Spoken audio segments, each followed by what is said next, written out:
cualquiera, un mal deseo. Tengo todo lo que tengo, no busco cualquiera, es un mal deseo. De noche siento el olor, casi loca por tu amor. No quisiste mi calor, me dejaste sin razón. De noche siento el olor, casi loca por tu amor. No quisiste mi calor, me dejaste sin razón. Ya no quiero más tu karma, no vuelvo más a esta cama. Si no quieres más mi alma, no vas a ver mi puta cara. Ya no quiero más tu karma, no vuelvo más a esta cama. Si no quieres más mi alma, no vas a ver mi puta cara. Tengo todo lo que tengo, no busco cualquiera, un mal deseo. Tengo todo lo que tengo, no busco cualquiera, es un mal deseo. De noche siento el olor, casi loca por tu amor. No quisiste mi calor, me dejaste sin razón. De noche siento el olor, casi loca por tu amor. No quisiste mi calor, me dejaste sin razón. Ya no quiero más tu karma, no vuelvo más a esta cama. Si no quiero más mi alma, no vas a ver mi puta cara.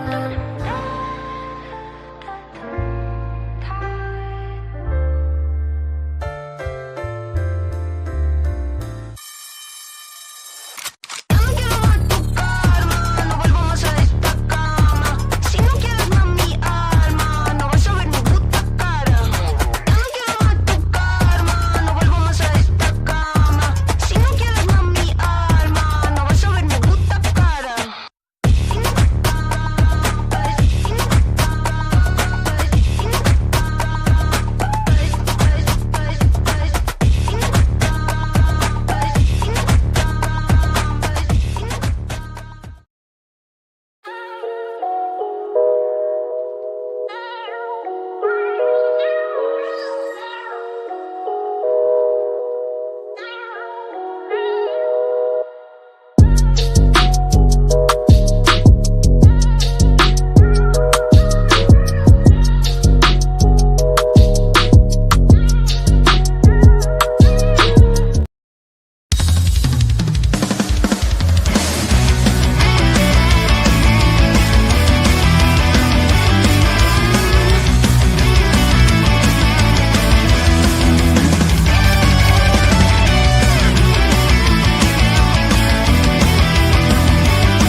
Saludos programas and welcome.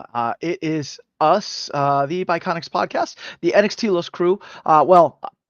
I'm sitting in for Mikey, who is on vacation. Huzzah, the Hefe is on vacation. But with me, we have two knowledgeable individuals about the NXT programming. So first, let's say hi to Kilt. Say hi, Kilt. I'm muting myself. Hi, Kilt! Hi, everyone. Good evening. Good evening. You get to see my beautiful face once again this week before I go on vacation. So, yeah. Nice, nice. And then Papa also say hello. Hello. So this weekend, this past weekend, Saturday the 12th of July, from Atlanta, Georgia, we got the NXT Great American Bash. Give me 1 second, y'all. Hang on. Ooh, that's nice. Hang on. There we go. I like that one better. That one's so much better. And then we're gonna go like this. Boop. Live TV, y'all. That's how we do this. All right. So we had the NXT Great American Bash Saturday, July 12th from Atlanta, Georgia. Will, Hold on. Will, Sorry, yes. I must interrupt. But whose nipple's right there? It's literally like right here. All I see is a nipple. Oh, The background. I think it might be mine. I don't know. It's like it's also I just look up. I'm like, oh, cool. We have that the big background. Okay, so I've been joking with Mikey about this one since I joined. That you should just put me in my villain chair, just in the middle, like, oh yes. Oh, sorry. I got distracted by the nipple. That's okay. Nipples distract me too. Anyway, so what were our overall really quick just give me a feeling about NXT Great American Bash. Will, give me a feeling word.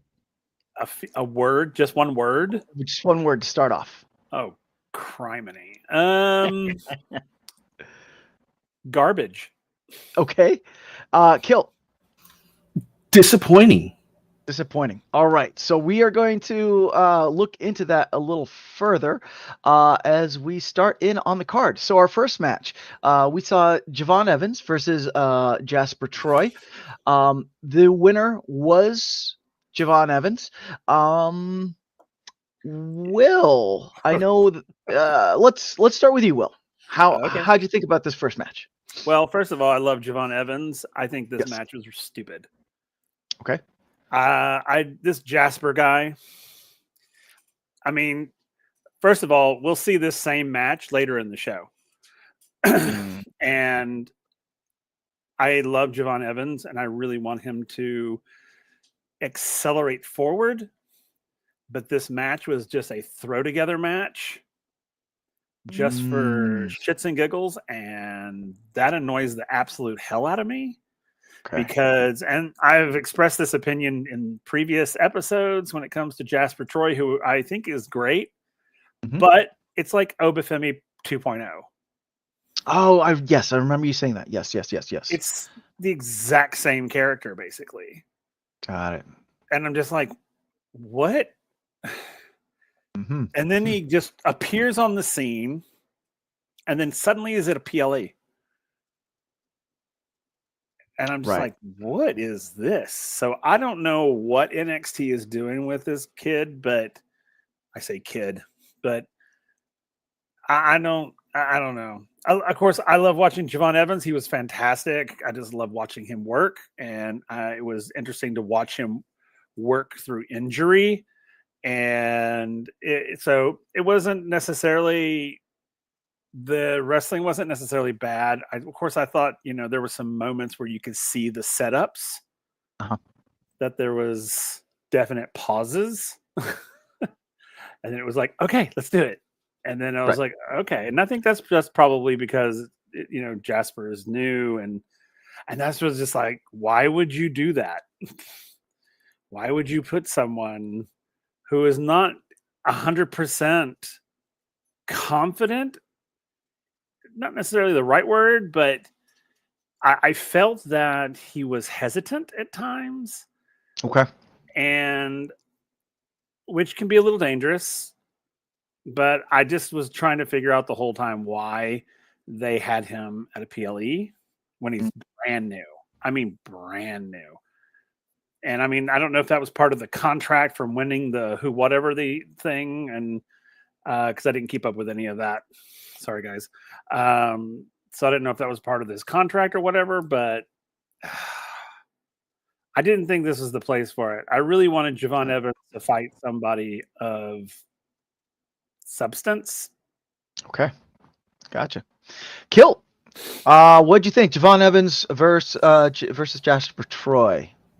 I have to kind of agree. There was a lot of moments where they were stopping to make sure they had the setup right. It was again, like I said, disappointing earlier, and it kind of was, but that's just, the base level. It's like I came into NXT came to watch this show after I saw Jordan Grace in Evolution, in that match for Evolution. And I'm like, okay, cool. This has gotten me hyped, and I get into it. And this is my first NXT match. And I'm like, really?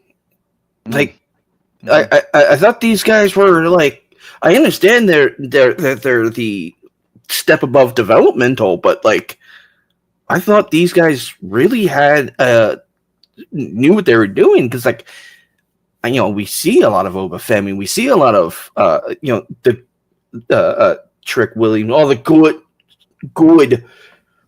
I keep hitting my mic because I'm trying to find a good spot for it. Good side of the NXT, the strong side of NXT, and then we get into this match, and it's just like, this is kind of boring. Is this what the whole entire night's going to be like? And then I got Booker T in my ear, and then like I love how NXT has the 3-person panel, except 2 of them sound exactly alike, and I can't tell the difference. And I'm like, wait, who's talking? Who's talking? Oh, there's Booker. Okay, Booker. Okay, Booker. Okay, Booker. I know you like this guy. Okay, Booker. Okay, Booker. And it's like it was upsetting that this was my first NXT by itself match and not something that was thrown into the main roster for a PLE. Yeah. And that this was a PLE. This did not impact me. Like I was expecting something like. Again, I mentioned this before the call. It's like I was expecting like something on the level of Evolution that we had just seen, because I had high hopes for the NXT team, and it's just like I'm disappointed. I'm underwhelmed.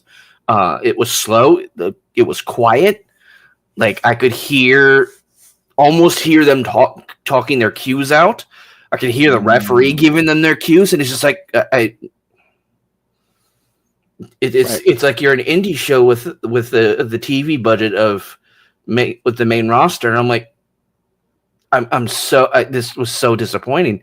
I'm not saying that the wrestlers weren't doing their best. It's just, as you said, Will, this guy's new, and he's trying to understand how to work with a new roster. And I think he's baby-footing it when he should be going a little bit harder. He should probably be not really toddler stepping, but more like, maybe elder elementary school and middle school style of, okay, I'm still getting used to this, but I can go a little bit harder, a little bit better outside of the practice time when you have before the show. Right.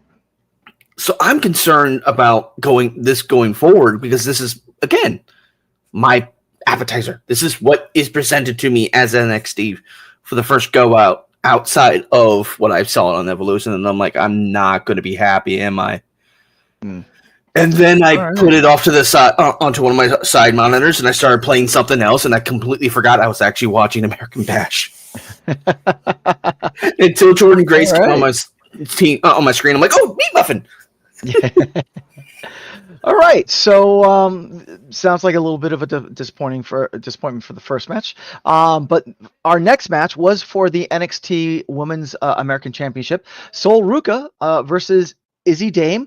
Will, I believe you had some hopes for this match, I think, from last we talked.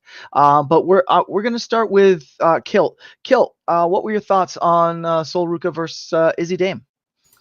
This was actually a relatively good match. I actually enjoyed it. As I've always stated in our other reviews, be it the one we just had on Monday or when I'm usually on Sundays, the women always outperform. Right. And it's criminal how bad WWE treats their female talent. Now, granted, it's not as bad as it was back in the Attitude Era, where they basically told them you have to be worse than the men regardless, and they made someone go out and redo their match because they outperformed. But it's still just Sol Ruca was just as good, if not a little bit worse than when I saw her on Evolution. And I was still impressed. I was still engaged. I was still focused on their storytelling. Because I'm like, oh, this gives me a little bit of insight into, this person that I just met in that 4-way, and I'm like, okay, cool, I like this. This is cool. Let's get some good hopeful, and it was all in all for me. It was a good match. Nice. Will, let's toss it over to you. Your thoughts. And was this the match that you were hoping to see from Izzy? So I enjoyed this match too, and I think it's one of the better matches of the entire PLE. And yeah, absolutely. I mean, the women outperform. NXT has a really good women's division. They have a lot of talent, and they do tend to outshine the men a lot of times. And Izzy and Sulruka, and I love this storyline. I love this whole arc that they've got going because these two are such a great. They're such a great sort of antithesis of each other, and with good word, by the way, good word. Oh, thank you. So yeah, it was about what I was expecting. Okay, and I think Izzy she's up and coming. She's getting there, and I think eventually she will become something pretty awesome. She just has to get out of that group she's in. Right. Yes, I remember you talking about that. Yeah. Last NXT. Can't even go there. But I thought this was a really good match. I really enjoyed it. I was like, okay. After the first match, I was like, okay, maybe there's some hope for this evening. So, but yeah, it was pretty good. I actually enjoyed it. Okay. And follow-up question for you, Will, just because I know that you watch the product more, and that is Sulruka Zarya. When do you think that they are going to make their split a thing? When do you think it's going to happen? Yeah, I think yes, because that's one of the things that drives me insane about NXT is they create amazing tag teams and then they break them apart. Right. And I think Sulruka and Zarya are so good together, and I love them. But we've already started seeing sort of the cracks in the finish, right? And it's just, I think it's going to probably come sooner than later, sadly. But because I love them together, I think they're great. Zarya is fantastic. I just love her in general, but I just breaks my heart to think that they're going to be breaking them up, though. But I know they're going to, and it's so unfortunate. That's a shame. All right. So our winner was Sulruka, who retained her women's NXT North American Championship. Moving on. Our next match was an Anything Goes Falls Count Anywhere match for the NXT North American Men's Championships. Seeing Ricky Saints facing off against All Ego Ethan Page. All Ego Ethan Page does end up retaining. He does win the match. Kill. What did you think of this match? I'm not gonna lie. There's a few matches that I kind of just skipped through. This was probably one of them, or it was probably one of the ones I wasn't paying attention to. Okay, no, that's fair. The only reason I mentioned this before, and it's like I expected a lot of great things from Great American Bash because it is an anniversary show for them.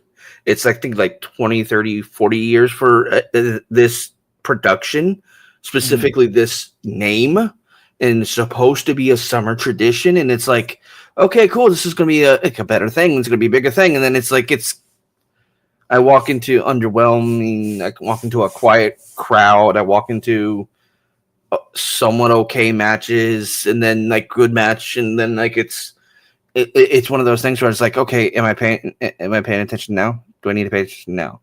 Should I pay attention now? Okay. And it honestly, I can't. That's again why it was so disappointing for me. It's like I stopped paying attention. It didn't hook me as much as. I hate constantly comparing all the different PLEs we've had this weekend because we had so many, but Evolution. I was hook, line, and sinker the entire show. I was focused, not just for the fact that Mikey and I were doing the watch along, but like literally, it was good storytelling, great wrestling, good bit, good shots, good this, good that. And it was like, I was like, okay, I'm here. I'm invested. I'm here. I'm invested. I'm here. I'm invested. God damn it, commercials. Why are there so many commercials? And it's like, that was one of the things I kept noticing. Is like, it's not keeping my interest. And so I don't have any feeling on this match because again, I lost interest. Professor had a thing a while back where basically it was just it was like, how many enchiladas is this? You know, it's a rating system. Yes. That he had. It's like, did we really watch this? Do we really want to talk about this? And that's one of the things I've been thinking about all day. It's like, really, do I really want to talk about this? Because it's like, I wasn't happy with the product I was given. Okay. Fair. No, that's totally fair. Especially after, this weekend, with everything that went on, all the wrestling that happened. So, now, Will, your thoughts on this match? Was this the win that All Ego Ethan Page needed to now give him gravitas in holding his belt? I don't think so. Okay. I don't think that him winning this match. Well, first of all, let me comment on the match. Okay. Because the match to me felt like two frat boys fighting over the last beer. Okay. And because, the thing about it was like, it's a pin anywhere type match and anything goes. And it was super boring. Mm-hmm. Now I'm going to refer back to, and I'm going to go to a different company, but Okay. they're in partnership, so it doesn't really matter. So TNA, I'm going to go back to when Mike Santana fought. Oh my God! Now his name just left me. Anyways, part of the system. Oh God. Anyway, it doesn't matter. That match was brutal. There was blood. I mean, and there was literally nothing in this match. It was so boring. And this is the thing that irritates me the most about this match is that it had such a buildup. The whole Saints and Page just going at each other constantly. Yeah, it did.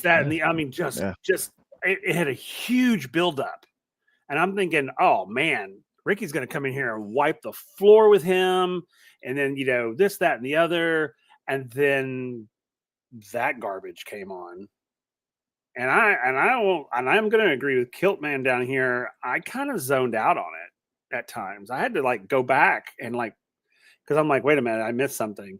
I'd go back and watch it again because I would just lose interest. It was so boring. For the buildup that they create for it, it should have been the best match of the night. Yeah. And it was fair. not anywhere near. Fair. And I don't think that. Now, Ethan Page may think this was the match that got him where he needs to be, but I don't think the fans think that's where he needs to be because even the crowds were kind of quiet. They weren't as normally active as normal. Now, I will also say, and I want to go back to I want to touch on something that Kiltman had said earlier about this sort of being kind of blah. It's because they're getting, the thing about WWE that drives me insane, right, is that they're always looking at the big thing ahead down the road. So they're looking at SummerSlam. They're not even. That's why I think the Great American Bash kind of got fell to the wayside, if you will, because SummerSlam's coming, and that's a huge event. So it literally feels like they just said, "Hey, you and you are going to fight. You and you, then you and you, then you and you. Okay, let's do it. Bye. We're going to go get ready for SummerSlam." And and that's exactly what and I feel that. And I am not a big fan of Ethan Page, as everybody knows. I can't stand him, but he deserved better than this. I mean, and Ricky Saints as well. I think they both did. They both deserved a better match. And what's so funny about this, or infuriating rather, is that this match should have been at SummerSlam. They should have built this match for a SummerSlam match and like just made it, just took it off the hinges. Right. But they threw it into the Great American Bash. And I feel so bad that the Great American Bash has gotten so blah over the years, because it is such a generational and sort of a traditional thing. And I thought WWE would have been more like, hey, this is like a tradition. This is like something important. Carry the torch. Yeah. And then just to kind of treat it like a dumping ground for your rejects, or, it's like the B-side of an album. It's just sad. And I think, and honestly and truly, I think Ethan and Ricky deserved better. Okay. All right. Well, and this leads us to our next segment of the PLE, which was the TNA Championship match contract signing, where Trick Williams, your TNA champ, is defending his belt against Mike Santana and Joe Henry. There was a little jawing off against each other, and then at the end, after Trick leaves, Dark State came in and did what Dark State does. Let's cut through the brass tacks and knuckles here. Will, did this belong in a PLE? No. Okay. And I'm just going to say one small thing, and then you can continue by all means. Sure. I am sick and tired of frickin' Dark State. Okay. Follow-up question. Did this advance Trick Williams, Joe Hendry, and Mike Santana's match? Did this advance their match at all? No. It was stupid. The funny thing is they could have done this at a regular NXT episode. Right. This did not. There was nothing. All this did, and this is what this is what makes me so angry about this, because it cheapens the idea of a contract signing. Is the only reason they put this here is to get what's coming what is it, on Tuesday? Next Tuesday, which is that 6-man tag team thing, and I'm like, wait a minute, are you freaking kidding me?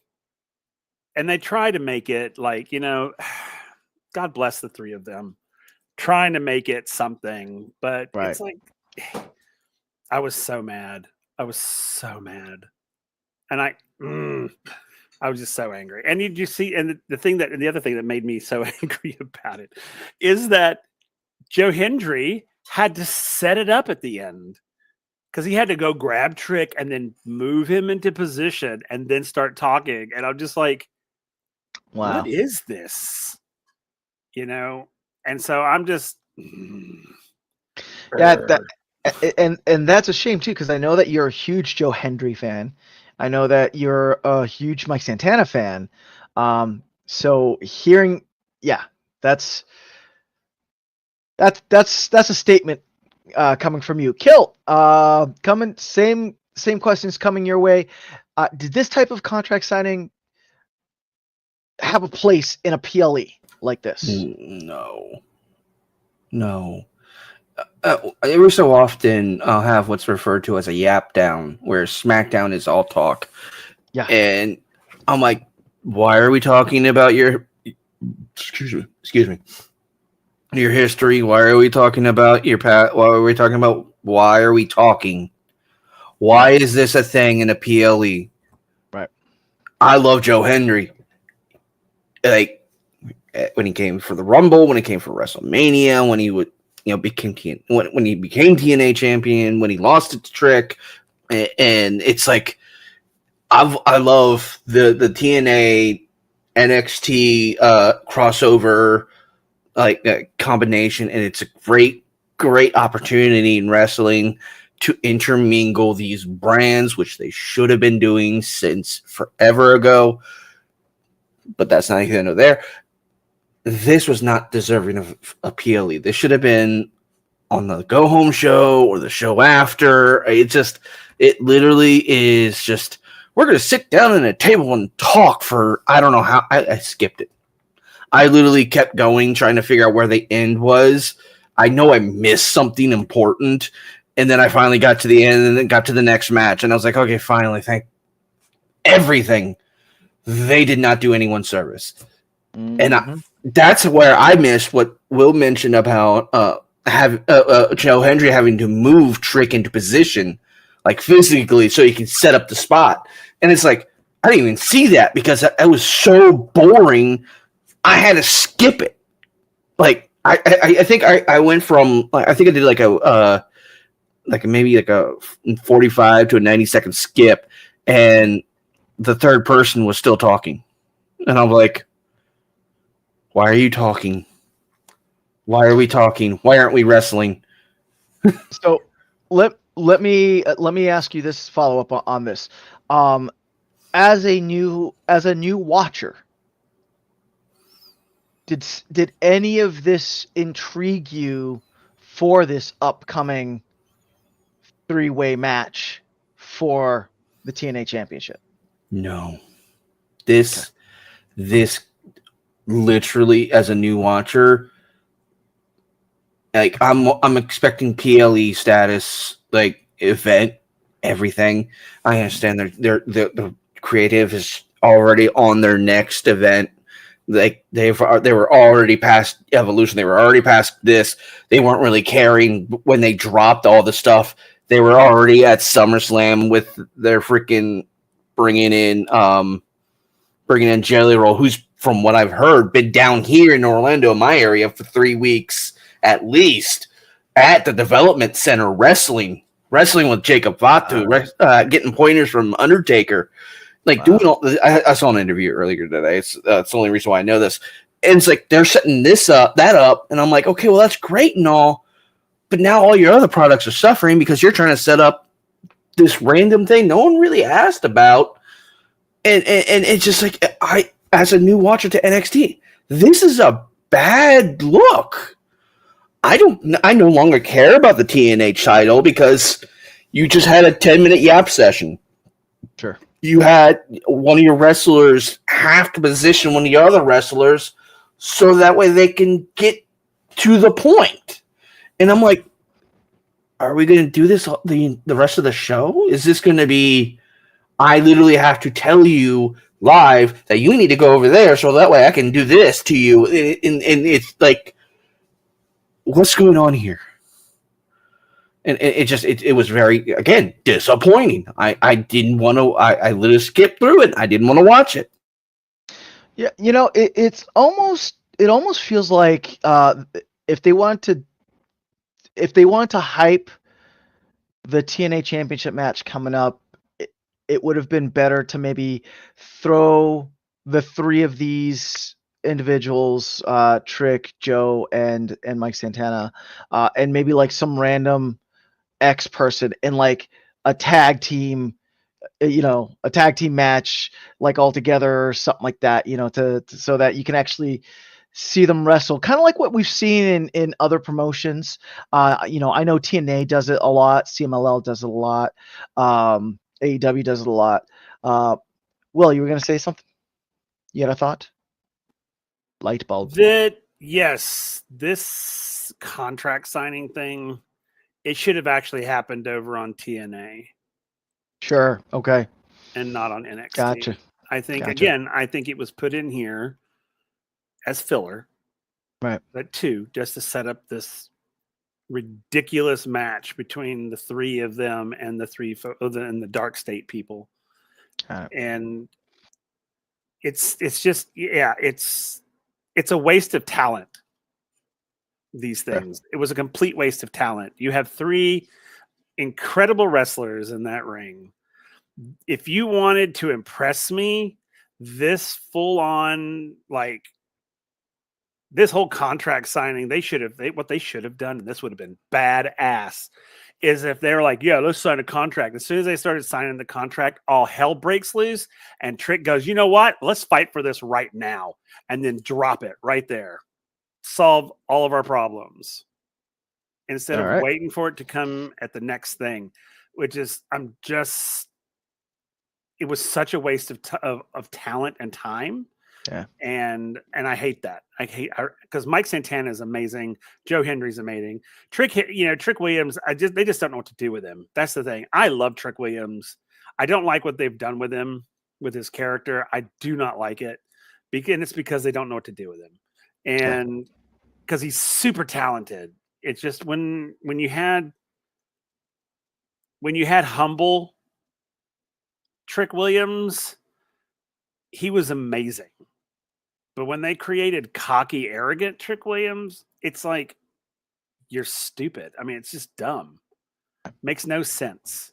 So I don't know. I think that this whole thing it literally had no business being here. Do it on a regular episode day. And you want to set up this 3-man thing, then find a different way to do it.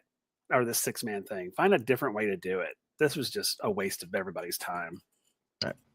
Well, enough said about that. And we are now on to our last match of the night, our main event of the night, which is kind of weird that they would have this type of contract signing before the main event, but it is what it is. For the NXT Championship, we had Obafemi versus Yoshiki Inamura. Our winner was Obafemi. He does retain. Will.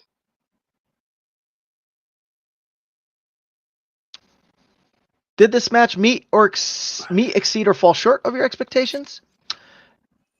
Follow-up question after that. Obafemi, can anyone beat him? Okay, so we saw this match at the very beginning. It was the exact same match. I mean, identical. Except the outcome is the big boy won, the powerhouse won, because he had to. And because as much as I would have loved Ashiki to get it, it wasn't going to happen. Sure. This wasn't. So this match, again, I wasn't all that interested in it because, again, and this going to Obafemi, someone beating him is the thing about Obafemi, and we've mentioned it a multiple billion times, is that when he first got there, it was very much like Jasper Troy did. He showed up and he immediately became like the NXT champion, almost instantaneously.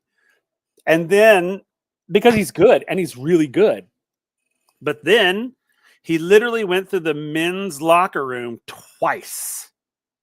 Right.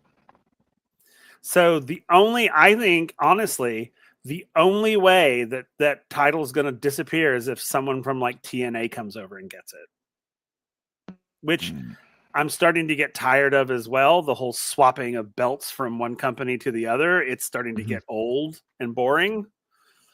And because like this whole TNA world champion belt, I'm so tired. I'm like, can we just end this because it's driving me nuts? And I don't know if at this point, unless someone slips a roofie in his drink, no one at the NXT locker room is going to be able to take that title from him. Right. Now, who I would love to see take that title from him, but ain't going to happen. And if it does, I'll question it, is Javon Evans. But he's the only one that they are pushing. So I'm wondering if we're going to see Javon dethrone Oba, which would be great. Now, I know that in the backstage segment, Oba and Ishiki had a conversation where Oba says, hey, I'll give you a rematch. So who knows? NXT has thrown, curveballs at us before, and which is great. And I love it when they do that. But I think NXT created a monster with Obafemi, and the idea that they let him run through everybody in that locker room twice, like I said. Yeah. And after that, he had nowhere to go. there's no one that can defeat you. So why are we even watching you wrestle? Because, oh wait, you're going to fight so and so again. You already beat him twice. Oh, you're going to fight so and so. You've already beat him twice, and boom, he ends up beating him again. So it's like, I don't know, and I don't think NXT. I think they painted themselves into a corner and don't know what to do. So they're just trying to give him some kind of storyline. And honestly and truly, I think Obafemi, I think he needs to go to main roster anyway. I think he'd do amazing up there. Because, I mean, he's just good, and he's big, and he's massive. And I think he's outgrown NXT. I really do. And I think that, and I'm kind of hoping that that's why they're hyping Javon Evans up. I'm really hoping that he ends up taking it from him, because I would love that. And I think, it would be like the David and Goliath story. Sure. That trope. But, anyway. But yeah, it was, oh, good God. I have to address this real quick. Mikey, you're on vacation. Go back to vacation. You're not even supposed to be here today. Yeah, no. But with that being said, I'm sick and tired of that crap too. It's like, what, Mikey coming in from vacation? No, that too. Yeah, that for sure. But the idea that, I have beef with you now too, so I'm going to jump into this match, and I'm like, Josh, sit your ass down. Seriously.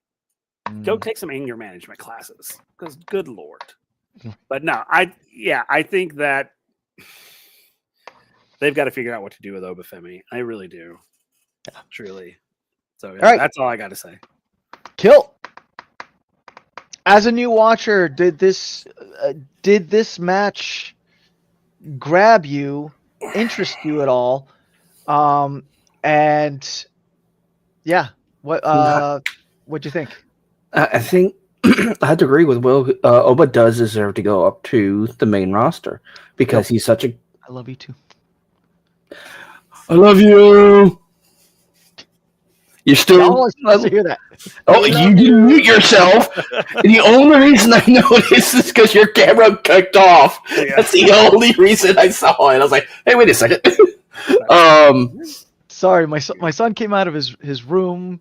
Okay. And I'm like, where did he go? Remember, you got to remember, as a fellow father, it happened on Monday. Remember, my son called me middle of literally as we were wrapping up. I had to stop everything. So going back to what I was saying, Obafemi and Inamura. Here we go. What it didn't keep my interest for long enough because, as Will said, Oba's gone through the locker room twice. They have to bring in new talent for Oba to play with.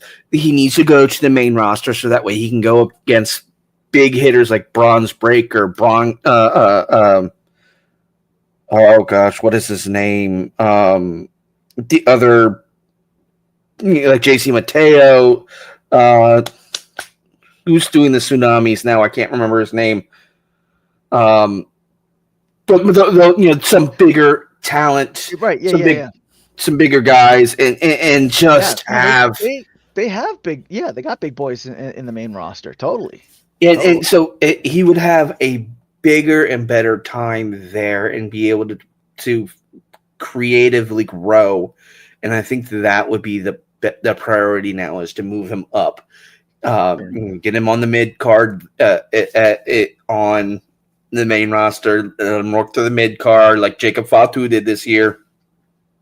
Oh, that would be an amazing match. And Jacob Fatu and Obafemi. Yeah. Oh, that would be great. And I agree. I think that he would advance on the main card very quickly I really do, because he's a powerhouse. Yep. 2, he's super good at what he does. 3, he is a crowd pleaser. If you pay attention, whenever he enters, you hear that crowd get on his side. Yeah. When he speaks, you hear them do that. Oh, after every point he makes, they are there. Yep. He can pull a crowd to him, And I think that he would do really well up in the main roster. I really do. I think he'd advance pretty quickly, actually. My only fear, and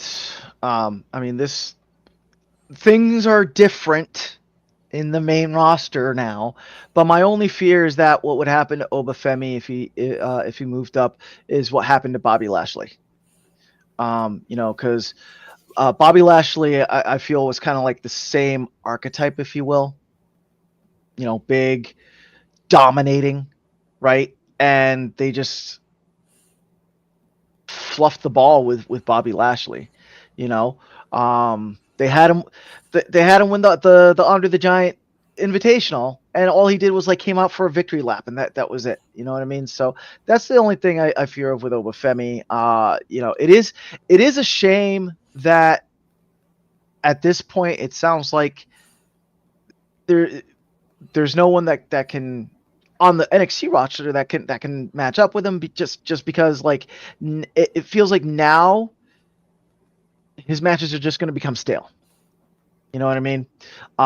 So and you're right, Will. Now they're going to have to resort to the whole pulling in the TNA people, and and I agree. And I think that's one of the problems right now with this partnership is that everyone's spread so thin. We're seeing NXT folks all over the place over at TNA, and it's just and then they try to do whatever over here, and I'm just like, what are you doing, guys? And I'm sorry, I didn't mean to cut you off earlier. I apologize. Oh, you're fine. But yeah, I agree with your fear because we've seen it happen more often than not. Yeah. But I'm sorry, but WWE, you're idiots. If you do not see the potential, marketing potential, the big buck potential in Obafemi, you're stupid. Right. He could be he could be the face of your brand easily. He would take up 2 Wheaties boxes. Yeah, exactly. Kind of wrap around to the back. That'd be cool. They've done that before. Where they've done that before. The part 1, part 2 Wheaties boxes that you had to buy the two of them to put them together. That'd be awesome. It would be awesome. I love it. Yeah, it should be multiple. There should be there's the front with his side view, like a piece of his bicep, and then the next one is just like the rest of half of it, and then the last one's the tail end of it that goes around to his back. I've got the whole series. I've got the whole Obafemi. Yeah. And it's just one is just his chest, and then you get one that's just his head, and then all his profiles. Tape all the boxes together. Yeah. That's right. Get the whole Obafemi box. There you go, Shawn Michaels. Free. There you go. There you go. Put them on them Wheaties. Take it. Put them on the Wheaties. And that's such an old person reference too. It's you don't see. Hush your mouth. Look. I loved when Bootios came out. That was hilarious. That was a good callback, and just having that again. I saw a TikTok the other day. It was Minute Maid with Cody Rhodes on the front, and I was like, interesting. Okay, I saw that today. Yeah. And it was Minute Maid, Cody Rhodes. It was a super cheesy commercial too, and I was like, okay, I'm kind of low key loving it though. Yeah. It reminded me of a 1980s television commercial. That's awesome. It was great. I loved it. That's awesome. Love it. I'm going to go on a slight tangent for a moment on old TV commercials because it was last week. I'm sitting in my day job in my office, and we were talking about one of our cleaning ladies had left their bucket in our sink. And the first thing that came into my mind was Mr. Bucket. I put the balls in my top, Mr. Bucket. And I started humming it. And then my boss, who's almost the same age as my mother, and then my coworker, who's older than my mother, they're like, I've never even heard of that. I'm like, you both have children around my age. How the hell do you not? And I showed them. And it's That's funny. Because the only reason I remember it is because someone made an edit of it that was Mr. Bucket. You put your balls in my mouth, Mr. Bucket, and that's just where my brain went. That's so. And funny. It's just like I had to show them that ad, and I want that style of advertising again because it's cheesy, it's fun, it makes me want to buy the damn thing. It's catchy. Yeah. All right, so that's it. That was it for Great American Bash. Mi gente, my peoples. If you like the wrestling, if you liked what you saw, and like the wrestling, you should check us out on the social medias. We are the Biconics Podcast. We are on all the socials: Instagram, Blue Sky, Facebook. You're probably watching us on YouTube, Twitch, and or Kick. We got merch. BC WrestlePod shop.fourthwall.com. And if you really want to support us, check us out over on Patreon. Papa, also, did I forget something?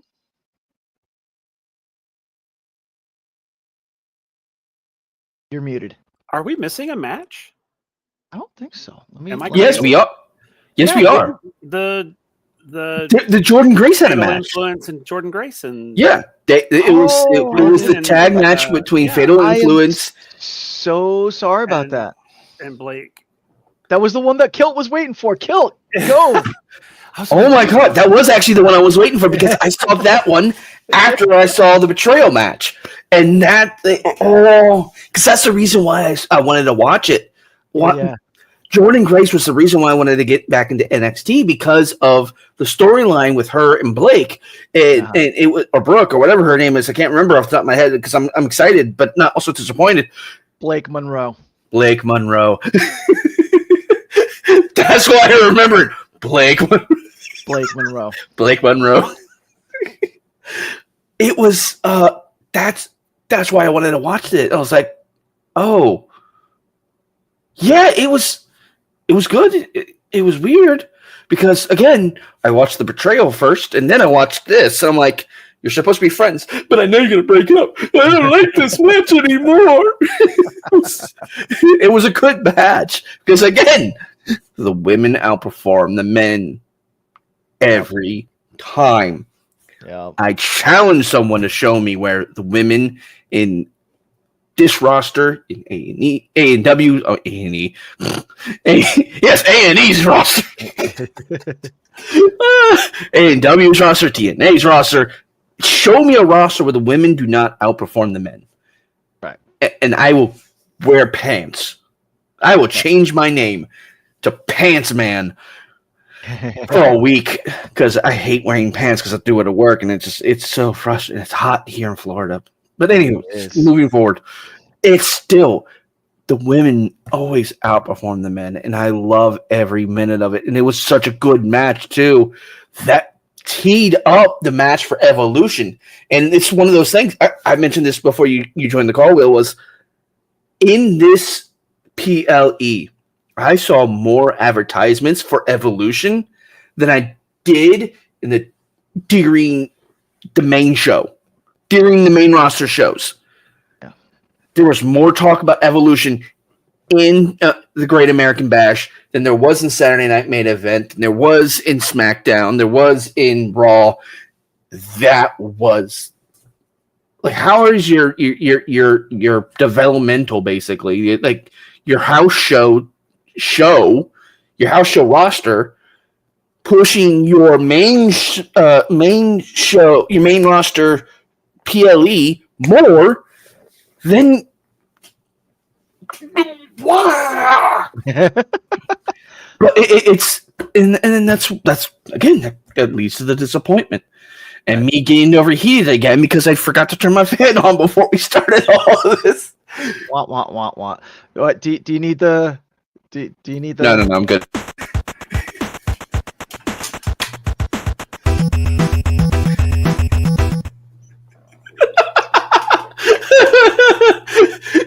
You forget. I can just go click. It's not like how it used to be. Like my desk used to be 180 degrees, so I used to be facing that facing that way. And so I would have to get up, walk around my desk, because I would be here trying to reach over here, and Right. with everything right here. Man, I got little snippets for days. Will, take us out with this match. Talk this is probably the match of the night. This was the best one, I thought. Of course, Jordan Grace showed out as normal. And Blake Monroe, great. And, the great thing, and I've always, and I really kind of like her too. I mean, I don't know much about her, but Jordan Grace is my girl. And I really want her to be the NXT Women's Champion.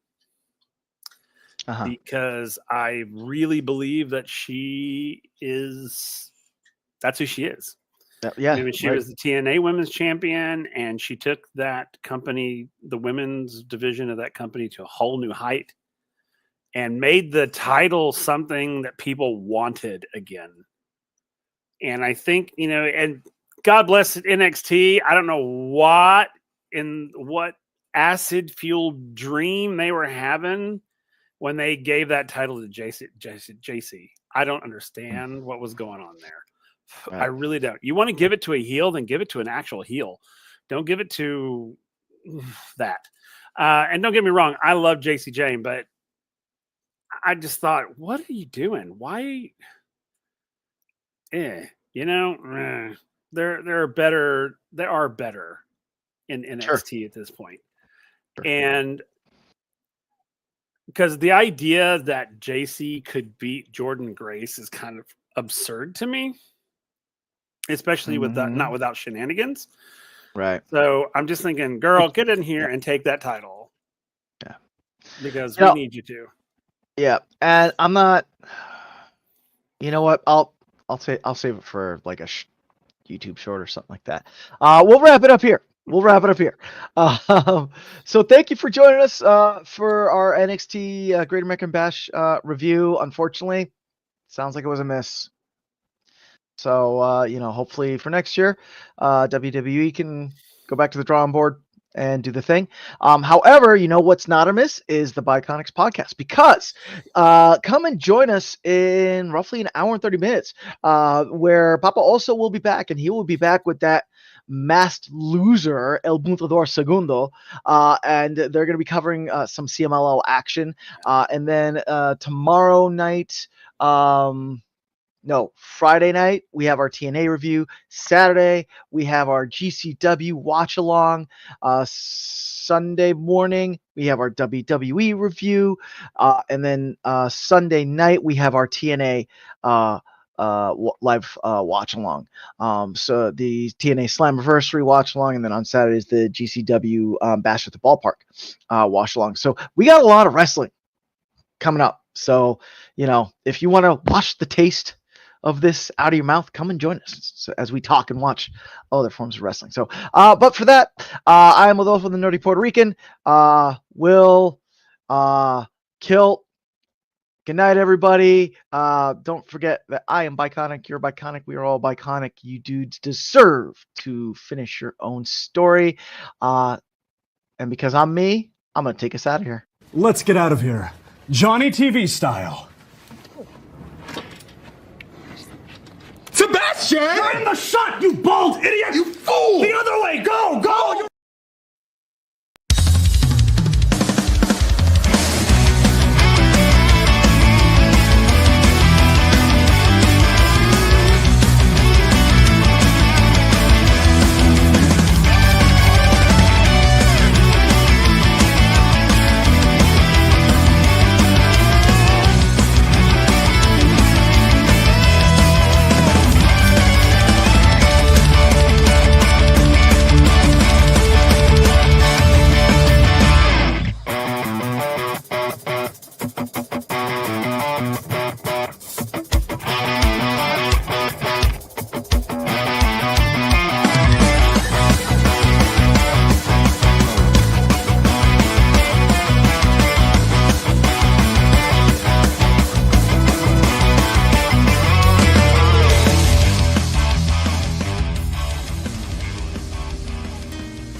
tiene loco en la cabeza cuando me tocas. Siento que todo